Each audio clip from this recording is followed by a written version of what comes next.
Yoshlarning iqtidor va salohiyatini yuzaga chiqarish, ularni madaniyat va san'atga keng jalb etish maqsadida yurtimizda 5 tashabbus olimpiadasi doirasida turli ko'rik-tanlovlar va musobaqalar muntazam ravishda tashkil etilmoqda.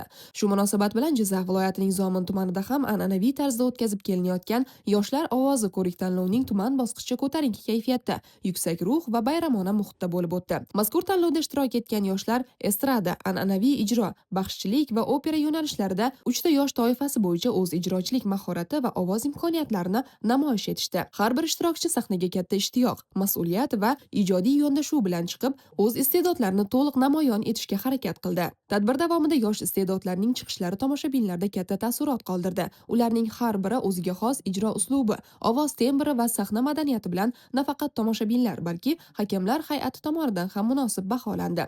Tanlov yakuniga ko'ra g'olib va sovrindorlar faxriy yorliqlar hamda esdalik sovg'alar bilan taqdirlanib, tanlovning navbatdagi viloyat bosqichida ishtirok etish huquqini qo'lga kiritishdi. Yoshlar ovozi ko'rik-tanlovi nafaqat iqtidorli yoshlarni kashf etish, balki ularni katta sahnalarga olib chiqishda muhim bosqich sifatida ahamiyat kasb etadi. Bunday madaniy loyihalar yoshlarning o'z iqtidoriga bo'lgan ishonchini mustahkamlash, ularning ma'naviy estetik dunyoqarashini boyitishga xizmat qiladi.